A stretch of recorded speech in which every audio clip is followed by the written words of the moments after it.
Video में जब हमने सारा साइकिल डिटेल में समझा था और कितने एडीपी वगैरह एक उसके अंदर बनते हैं, तो अब हम देखते हैं पूरी की पूरी कैलकुलेशंस के क्रैब साइकिल में एक्चुअली में कितनी कैलकुलेशन होती है, क्या-क्या होता है। तो सबसे पहले अगर हम देखें तो एक साइकिल के अंदर कितने मॉलिक्यूल्स होते हैं, 3 NADH के मॉलिक्यूल होते हैं और एक जो है एटीपी बन रहा होता है, एक ही जो है वो FADH2 मॉलिक्यूल होता है।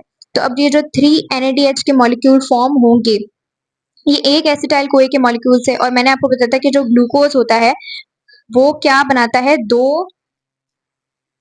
दो पाइरुवेट मॉलिक्यूल्स बनाता है। जब दो पाइरुवेट मॉलिक्यूल्स बनेंगे तो एसिटाइल कोए कितने बनेंगे, 2 एसिटाइल कोए बनेंगे।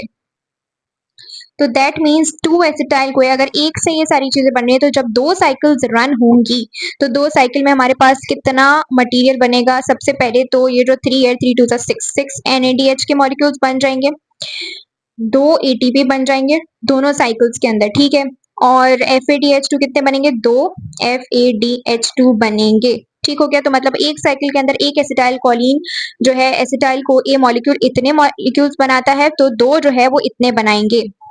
कार्बन डाइऑक्साइड को भी देख लेते हैं कि कार्बन डाइऑक्साइड का कितने मॉलिक्यूल्स बन रहे थे पर साइकिल, 2 कार्बन डाइऑक्साइड के मॉलिक्यूल। अगर 2 एसिटाइल कोलिन के जो है मॉलिक्यूल्स जब चलेंगे, साइकिल रन करेंगे, तो 4 कार्बन डाइऑक्साइड प्रोड्यूस होंगे। अब देखते हैं एटीपी कन्वर्जन, कि जो एटीपी कन्वर्जन होती है वो कैसे होती है और उसमें कितने एक्चुअली एटीपी मॉलिक्यूल्स बनते हैं। मींस अगर एक NADH का मॉलिक्यूल है तो वो कितना एटीपी देता है, एक NADH molecule is equal to 2.5 ATP. इसी तरह अगर हम देखें तो हमारी एक साइकिल के अंदर कितने NADH थे, 3 NADH के मॉलिक्यूल्स फिर हमें कितना एटीपी देंगे। So 2.5 into 3 is equals to 7.5 ATP हमें देंगे, ठीक है। मतलब जो एक साइकिल पूरी चली थी उसमें 3 NADH बने थे, तो उससे एटीपी कितना मिलेगा, टोटल 7.5, अगर एक NADH इतने के बराबर है। सिमिलरली अगर हमारी 2 साइकिल्स की बात करें, अगर हमने 2 एसिटाइल को ए को यूज किया और दो दफा साइकिल चली है, तो 6 NADH प्रोड्यूस होंगे, जो अभी हमने पढ़ा। तो उससे क्या होगा, दैट मीन्स 2.5 इंटू 6।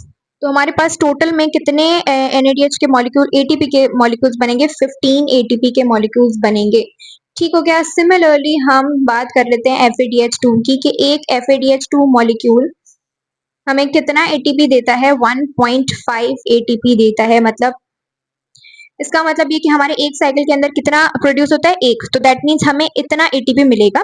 जबकि दो साइकिल्स के अंदर अगर एसिटाइल कोए के 2 मॉलिक्यूल्स है तो 2 साइकिल्स में 2 FADH2 होंगे और 2 FADH2 हमें देंगे 1.5 इंटू 2।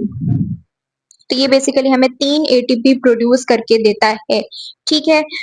तो अब हम इसका टोटल कर लेते हैं कि टोटली हमारे पास कितना एटीपी आएगा। सो टोटल जो एटीपी हमारे पास प्रोड्यूस होता है, अगर हम देखें एक साइकिल को सबसे पहले देख लेते हैं, तो 7.5 प्लस ये जो है हमारे पास कितना बन रहा था, 3। तो दैट मीन्स 3 एटीपी, इसको ऐड कर रहे थे। और एक हमारे पास एटीपी का मॉलिक्यूल आ रहा था जो बन रहा था उस स्टेप के अंदर, जो जीटीपी फॉर्म कर रहा था। तो ये टोटल जो एटीपी एक साइकिल के अंदर प्रोड्यूस होता है, हमारे पास 10 एटीपी मॉलिक्यूल्स एक साइकिल में, क्रेब्स साइकिल के प्रोड्यूस होते हैं, ठीक है। इसी तरीके से अगर हम यहाँ पे ले लें कि 2 साइकिल जब चलती हैं तो 15 एटीपी NADH से हमें मिला, उसके बाद जो है वो हमें 3 एटीपी, बल्कि ये हो गया 1.5 करके, तो 10। अब हमारे पास टोटल क्या है कि 2 अगर एसिटाइल को एक की साइकिल्स चलती हैं तो 15 एटीपी हमें NADH से मिल गया, उसके बाद 3 एटीपी हमें जो है FADH2 के साथ मिल गए, और एक जो है हमारा 2 एटीपी मिलेंगे उसके साथ, जो एटीपी अपना प्रोड्यूस हो रहा होता है खुद से। तो ये टोटल हमें कितने हो गए, 20 एटीपी की फॉर्मेशन हो जाती है। मतलब एक साइकिल के अंदर हमारे पास टोटल 10 एटीपी बनेंगे और 2 साइकिल्स में 20 एटीपी बनेंगे।